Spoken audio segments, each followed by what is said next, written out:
Hello everyone, চলো আজকে 23rd মের ইম্পর্টেন্ট যে কারেন্ট অ্যাফেয়ার্সগুলো রয়েছে প্লাস স্ট্যাটিক পয়েন্ট রয়েছে সেগুলো আমরা আজকের এই ভিডিওতে আলোচনা করব। চলো দেখা যাক প্রথম প্রশ্ন কি বলেছে। দেখো বলেছে, which Indian state has recently launched the মুখ্যমন্ত্রী যুব উদ্যম Vikas Yojana to support young এন্টারপ্রেনিয়ার্স। অর্থাৎ তরুণ উদ্যোক্তাদের সহায়তা করতে কোন ভারতীয় রাজ্য সম্প্রতি মুখ্যমন্ত্রী যুব উদ্যম বিকাশ যোজনা চালু করেছে? তো এখানে সঠিক উত্তর কোনটা হয়ে যাবে? Option B is the right answer, Uttar Pradesh. আচ্ছা, এখানে বলা হয়, এখানে যদি বলি যে এই যোজনার আন্ডারে কি করা হবে না, যারা হচ্ছে শিক্ষিত বেকার রয়েছে তাদের হচ্ছে 5 লক্ষ করে টাকা সরকার থেকে সুদহীন যে ঋণ সেটা হচ্ছে প্রদান করবে। ক্লিয়ার? যাতে কোনো হচ্ছে স্টার্ট আপ শুরু করতে পারে বা কোনো হচ্ছে ছোটোখাটো বিজনেস শুরু করতে পারে। আচ্ছা, উত্তরপ্রদেশে যদি বলা হয় বর্তমানে হচ্ছে মুখ্যমন্ত্রী কে রয়েছে আমরা সবাই জানি হচ্ছে যোগীজি রয়েছে, হ্যাঁ কি না? যোগী আদিত্যনাথ রয়েছে। আচ্ছা, যদি বলা হয় যে রাজ্যপাল কে রয়েছে তাহলে বলতে পারবো আনন্দীবেন প্যাটেল রয়েছে। ক্লিয়ার? আচ্ছা, এই উত্তরপ্রদেশে যদি বলা হয় যে রাজধানী কি রয়েছে তাহলে আমরা বলবো কি লখনৌ রয়েছে, হ্যাঁ কি না? আর এই লখনৌ কোন নদীর তীরে রয়েছে? গোমতী নদীর তীরে রয়েছে। ক্লিয়ার? চলো এখানে দেখো পরের পুরো ডিটেলস দেওয়া আছে এখানে, ওই জিনিসগুলো দেখো। বলেছে এই যোজনার অধীনে রাজ্যের শিক্ষিত বেকার যুবকদের স্টার্ট আপ বা নতুন ব্যবসার জন্য 5 লক্ষ টাকা সরকার ঋণ দেবে। ক্লিয়ার? সুদহীন ঋণ। আচ্ছা, উত্তরপ্রদেশের বর্তমানে মুখ্যমন্ত্রী হচ্ছে যোগী আদিত্যনাথ, রাজ্যপাল রয়েছে কে? আনন্দীবেন প্যাটেল। ঠিক আছে। আচ্ছা, বললাম রাজধানী কি রয়েছে? লখনৌ। আর কোন নদীর তীরে? গোমতী নদীর তীরে। আচ্ছা, এছাড়া আরো পয়েন্ট কি রয়েছে? দুগ্ধ বা দুগ্ধ জাতীয় উৎপাদনে, ঠিক আছে, দুগ্ধ জাতীয় যে দ্রব্যগুলো রয়েছে সেগুলো উৎপাদনে ভারতের রাজ্যগুলির মধ্যে প্রথম স্থানে রয়েছে বা শীর্ষস্থানে রয়েছে কি? উত্তরপ্রদেশ। ক্লিয়ার? চলো এরপরে প্রশ্ন দেখো। বলেছে এনআইএ অর্থাৎ জাতীয় তদন্তকারী সংস্থা বা এনআইএ, ন্যাশনাল ইনভেস্টিগেশন এজেন্সি এর নতুন ডিজি হিসাবে কাকে নিয়োগ করা হয়েছে? সদানন্দ বসন্ত দাতেকে নিয়োগ করা হয়েছে। ক্লিয়ার? চলো। আচ্ছা, এখানে এই এনআইএ তৈরি হয়েছিল কবে জানো? 2008-এ তৈরি হয়েছিল। 2008-এ এরা হচ্ছে তৈরি হয়েছিল, কিন্তু এরা কাজ করা শুরু করেছে কবে না? 2009-তে। ক্লিয়ার? এই এনআইএর সদর দপ্তর কোথায় রয়েছে জানো? নিউ দিল্লিতে রয়েছে। কোথায় রয়েছে? নিউ দিল্লিতে রয়েছে। ক্লিয়ার? চলো দেখো এখানে ওই পয়েন্টগুলো দেওয়া আছে স্ট্যাটিক পোর্শন। আচ্ছা, এখানে স্ট্যাটিক পোর্শন এই জায়গা থেকে দেখে নাও। এনআইএ কেন্দ্রীয় স্বরাষ্ট্র মন্ত্রকের অধীনে থাকা এনআইএ সংস্থাটি 2008 সালের আইন অনুযায়ী 2009 সালে কাজ করা শুরু করেছে। এনআইএর প্রধান সদর দপ্তর কোথায় রয়েছে? ভারতের রাজধানী নিউ দিল্লিতে রয়েছে। কিন্তু এখানে যে আমরা দেখলাম না, এই যে সদানন্দ বসন্ত দাতে বা দেতে, এ হচ্ছে মহারাষ্ট্র ক্যাডারের একজন প্রবীণ আইপিএস অফিসার। ক্লিয়ার? 2008 সালে যখন মুম্বাই হামলা হয়েছিল সেই সময় অসামান্য বীরত্ব দেখানো একজন অফিসার ছিলেন এই সদানন্দ বসন্ত দেতে। ক্লিয়ার? চলো এরপরে প্রশ্ন দেখো। বলেছে which Indian operational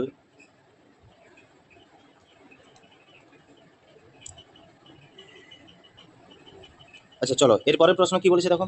which Indian operational base has received the prestigious unit citation 2026 from the Indian air force for its exceptional service.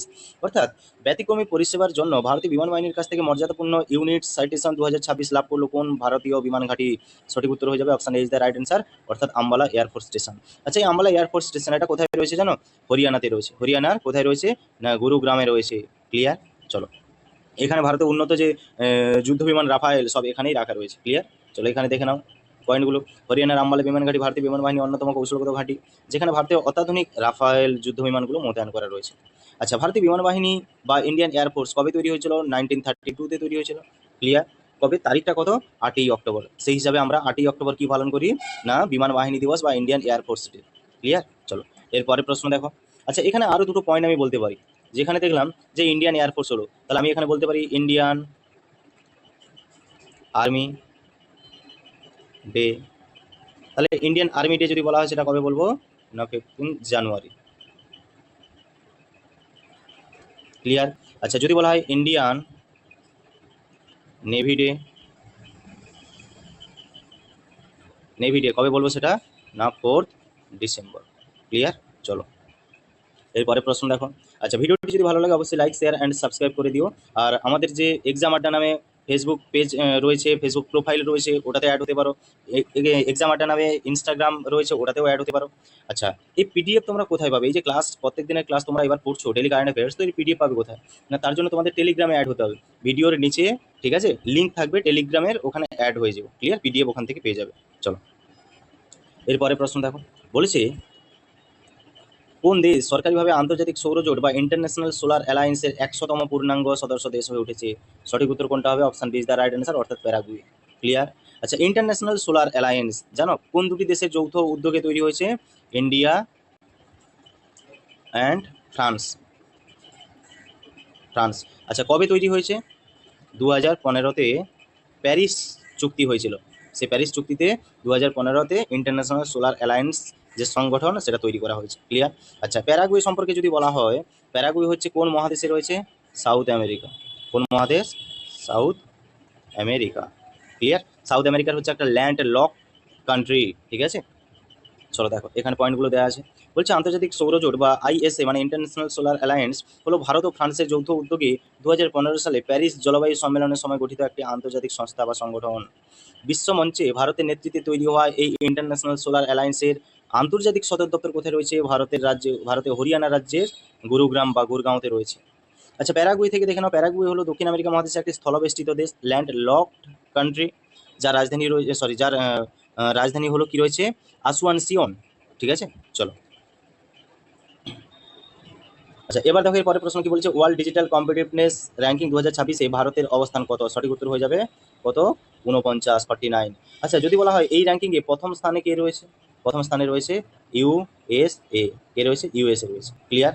চলো এবার দেখো আরো অনেক ইনফরমেশন এখানে রয়েছে। দেখো বলেছে international institute for management development অর্থাৎ আইআইএমডি, কি করে? এরাই হচ্ছে এই রিপোর্ট তৈরি করে, প্রকাশ করে। ঠিক আছে, আর এই যে বৈশ্বিক ডিজিটাল সূচক, ঠিক আছে, যারা হচ্ছে আইআইএমডি তৈরি করলো।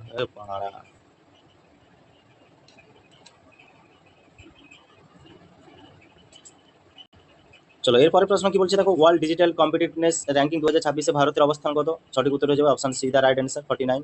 ক্লিয়ার? যদি বলা হয় এখানে ফার্স্ট মানে প্রথম স্থানে কি রয়েছে, সেখানে হয়ে যাবে ইউএসএ অর্থাৎ আমেরিকা রয়েছে। আচ্ছা, যদি বলা হয় এই যে ওয়ার্ল্ড ডিজিটাল কম্পিটিটিভনেস র্যাঙ্কিং, এটা কারা তৈরি করে?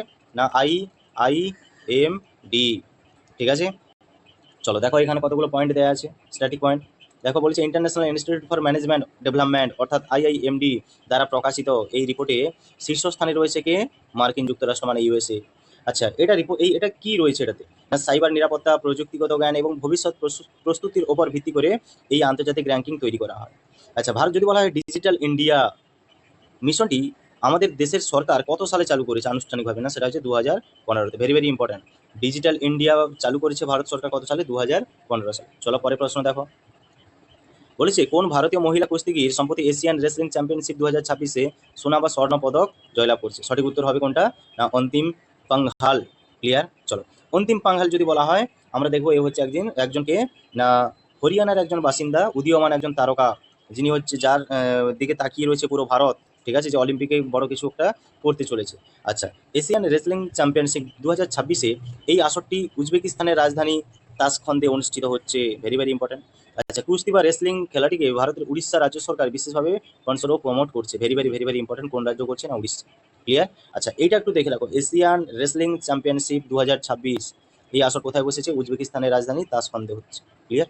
আচ্ছা, এই অন্তিম পাংঘাল এই কোন রাজ্যের বাসিন্দা? এটা কিন্তু ভেরি ভেরি ইম্পর্টেন্ট। ক্লিয়ার হলো? চলো এরপরে প্রশ্ন দেখো। বলেছে বহুজাতিক সামরিক মহড়া তরঙ্গ শক্তি 2026 ভারতীয় সশস্ত্র বাহিনীর কোন শাখার দ্বারা আয়োজিত হচ্ছে? আমরা জানি না অনেকগুলো বাহিনী রয়েছে, যেমন army, navy, air force, coast guard, অনেক রয়েছে না? তো এখানে সঠিক কোনটা হবে, মানে কোন পার্ট বা কোন শাখা হচ্ছে এটাকে আয়োজিত করছে? সঠিক উত্তর হয়ে যাবে কোনটা? না ইন্ডিয়ান এয়ারফোর্স। ক্লিয়ার? আচ্ছা, এখানে তরঙ্গ শক্তি আছে বলে আমাদের মনের মধ্যে কোনটা আসতে পারে? হয় ইন্ডিয়ান নেভি বা ইন্ডিয়ান কোস্ট গার্ড আসতে পারে, কিন্তু নয়। এই তরঙ্গ শক্তি 2026 এটা ভারতের সশস্ত্র বাহিনীর ইন্ডিয়ান এয়ারফোর্স যে শাখা রয়েছে তারা আয়োজিত করছে। ক্লিয়ার? এখানে হচ্ছে অনেকগুলো পয়েন্ট রয়েছে, দেখো স্ট্যাটিক পয়েন্ট।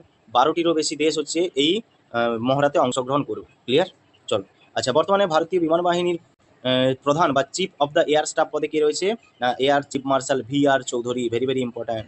ঠিক আছে, আচ্ছা, যদি বলা হয় এয়ারফোর্স ডে কবে পালন করা হয়? এয়ারফোর্স ডে বলো, সঠিক উত্তর কোনটা হয়ে যাবে? 8 অক্টোবর। ক্লিয়ার? 8 অক্টোবর পালন করা হয়। চলো এরপরে আরো পয়েন্ট দেখো রয়েছে। ভারতের প্রথম সম্পূর্ণ দেশীয় প্রযুক্তিতে তৈরি হালকা যুদ্ধ বিমানটির নাম কি রয়েছে? তেজস। ভারতের প্রথম সম্পূর্ণ দেশীয় প্রযুক্তিতে তৈরি হচ্ছে তেজস। ক্লিয়ার? চলো এরপরে দেখো পরের প্রশ্ন কি বলেছে। বলেছে কথা সাহিত্যের জন্য মর্যাদাপূর্ণ আন্তর্জাতিক বুকার পুরস্কার 2026 সালে কাকে সম্মানিত করা হয়েছে, মানে কাকে দেওয়া হয়েছে? সঠিক উত্তর হয়ে যাবে জেনি এরপেনবেক। কোনটা হয়ে যাবে? Option C is the right answer. আচ্ছা, যদি বলা হয় যে বুকার পুরস্কার, জানো এই বুকার পুরস্কার কোন ক্ষেত্রে দেওয়া হয়? না ইংরেজি সাহিত্যের উপন্যাসের জন্য বা ইংরেজি ভাষায় উল্লেখযোগ্য উপন্যাসের জন্য এই পুরস্কার প্রদান করা হয়ে থাকে। দেখো এখানে জেনি এরপেনবেক কি বলেছে। জেনি এরপেনবেক হলেন একজন বিখ্যাত জার্মান লেখিকা, যিনি তার কাইরোস উপন্যাসের জন্য পেয়েছে। Very very very very important. Kairos কার? Jenny Erpenbeck. আচ্ছা, 2022 সালে ভারতের গীতাঞ্জলি শ্রী পেয়েছেন টম অফ স্যান্ড উপন্যাসের জন্য। Very very important point. Clear? 2022 পেয়েছে টম অফ স্যান্ড উপন্যাসের জন্য কে? গীতাঞ্জলি শ্রী। আচ্ছা, মূল বুকার পুরস্কার দেওয়া হয় ইংরেজি ভাষায় লেখা উপন্যাসের জন্য, তবে আন্তর্জাতিক বুকার পুরস্কার আবার দেওয়া হয়ে থাকে অন্য কোনো ভাষা থেকে কোনো উপন্যাসকে যদি ইংরেজিতে ট্রান্সলেট করা হয় বা অনুবাদ করা হয়, সেক্ষেত্রেও এই আন্তর্জাতিক বুকার পুরস্কার প্রদান করা হয়ে থাকে। ক্লিয়ার? চলো এরপরের প্রশ্ন দেখো। যদি ভিডিওটি ভালো লাগে লাইক শেয়ার অ্যান্ড সাবস্ক্রাইব করে দিও। চলো এরপরে দেখো, বলেছে কোন রাজ্য সরকার সম্প্রতি ভারতে প্রথম এআই সিটি বা কৃত্রিম বুদ্ধিমত্তার শহর গড়ে তোলার কথা ঘোষণা করেছে? Very very important point. সঠিক উত্তর হবে option D is the right answer, Uttar Pradesh. Clear? চলো, উত্তরপ্রদেশে আমরা অনেকগুলো পয়েন্ট দেখলাম। দুধ বা দুগ্ধ জাতীয় দ্রব্য উৎপাদনে হচ্ছে আমাদের দেশের মধ্যে প্রথম স্থানে রয়েছে, হ্যাঁ কি না? ভারতের সবচেয়ে জনসংখ্যা বেশি রয়েছে উত্তরপ্রদেশে, সেটাও আমরা জানি। চলো দেখো এখানে উত্তরপ্রদেশ থেকে আর কি পয়েন্ট বলেছে। উত্তরপ্রদেশের লখনৌ শহরকে দেশের প্রথম সম্পূর্ণ আইটি, এক মিনিট দেখো এখানে স্ট্যাটিক পয়েন্ট কি বলেছে দেখো, বলেছে উত্তরপ্রদেশের লখনৌ শহরকে দেশের প্রথম সম্পূর্ণ আইটি এবং এআই হাব বা এআই সিটি হিসাবে গড়ে তোলার ছাড়পত্র দেওয়া হয়েছে। আচ্ছা, লখনৌ শহরটি উত্তরপ্রদেশের রাজধানী, প্লাস গোমতী নদীর তীরে রয়েছে। আচ্ছা, বিশ্বজুড়ে কৃত্রিম বুদ্ধিমত্তা বা এআইয়ের জনক কাকে বলা হয়? না, বিজ্ঞানী জন ম্যাককার্থিকে বলা হয়। ক্লিয়ার? পয়েন্টগুলো এখান থেকে দেখতে পারো। চলো এরপরের প্রশ্ন কি বলেছে দেখো, বলেছে আরবিআইয়ের সাম্প্রতিক রিপোর্ট অনুযায়ী সবচেয়ে বেশি প্রত্যক্ষ বিদেশি বিনিয়োগ পাওয়ার ক্ষেত্রে ভারতের কোন রাজ্যটি শীর্ষস্থান অধিকার করছে? সঠিক উত্তর হবে option B is the right answer, অর্থাৎ এফডিআই অর্থাৎ ফরেন ডাইরেক্ট ইনভেস্টমেন্ট সবচেয়ে বেশি আমাদের ভারতের কোন ভারতীয় রাজ্য হচ্ছে? 1 নম্বরে মহারাষ্ট্র। আচ্ছা, 2 নম্বরে যদি বলা হয়, 2 নম্বরে আমরা দেখবো হচ্ছে কর্ণাটক রয়েছে। ঠিক আছে, 3 নম্বরে কোন রাজ্য রয়েছে আমাদের? না, 3 নম্বরে রয়েছে গুজরাট। ক্লিয়ার? চলো এখানে আবার স্ট্যাটিক পয়েন্টগুলো দেখো, বলছে ভারতের মোট বিদেশি বিনিয়োগ বা এফডিআই এর সিংহভাগই একাই টানে কি কোন রাজ্য? মহারাষ্ট্র। যার পরেই দ্বিতীয় এবং তৃতীয় স্থানে রয়েছে কর্ণাটক এবং গুজরাট, মানে দ্বিতীয় হচ্ছে কর্ণাটক, তৃতীয় রয়েছে গুজরাট। আচ্ছা, মহারাষ্ট্রের বর্তমান মুখ্যমন্ত্রী কি রয়েছে? একনাথ শিন্ডে রয়েছে। আচ্ছা, রাজধানী কি রয়েছে মহারাষ্ট্রের রাজধানী হচ্ছে মুম্বাই, যাকে ভারতের অর্থনৈতিক রাজধানীও বলা হয়। ক্লিয়ার? চলো, আচ্ছা, ভারতের কেন্দ্রীয় অর্থমন্ত্রকের বর্তমান দায়িত্বে রয়েছেন কে? না, নির্মলা সীতারামন রয়েছে। ভেরি ভেরি ইম্পর্টেন্ট, দেখে নিও এগুলো। চলো এরপরের, আচ্ছা, এগুলোই ছিল আজকে টপ 10 কোশ্চেন। আচ্ছা, এই কোশ্চেনটা এবার তোমাদের গতকাল দেওয়া হয়েছিল যে 22 মে 22 মে হুইচ ডে ইজ সেলিব্রেটেড, অর্থাৎ 22 মে কোন দিবস পালন করা হয়? এটা সঠিক উত্তর তোমরা কেউই কমেন্টে জানাতে পারোনি। সঠিক উত্তর হবে option A is the right answer, international day of biological diversity. Clear? চলো আজকে তোমাদের জন্য একটা হোমওয়ার্ক থাকবে, প্রশ্নটা দেখে নাও। বলছে second Sunday of May which day is celebrated? এতে বলেছে ইন্টারন্যাশনাল ডে অফ, এখানে অফ হবে, হ্যাঁ, ইন্টারন্যাশনাল ডে অফ যোগা। বিতে বলেছে ওয়ার্ল্ড ফটোগ্রাফি ডে, সিতে বলেছে মাদার্স ডে, আর ডিতে বলেছে পেরেন্টস ডে। এটা তোমরা আমাকে কমেন্টে জানিও। ক্লিয়ার? চলো, আর ভিডিওটি যদি ভালো লাগে অবশ্যই লাইক শেয়ার অ্যান্ড সাবস্ক্রাইব করে দিও। আর প্রত্যেক দিনের কারেন্ট অ্যাফেয়ার্স আমরা প্রত্যেক দিন দেবো, তো একটু ঝামেলার বিষয় রয়েছে, কিন্তু ঝামেলা কিছু নয়, পরিশ্রম করলেই সব কিছু সম্ভব। ক্লিয়ার? চলো, ভিডিওটি যদি ভালো লাগে অবশ্যই লাইক শেয়ার অ্যান্ড সাবস্ক্রাইব কিন্তু করতে ভুলো না, আর বেল আইকন ক্লিক করে নিও। চলো, থ্যাংক ইউ।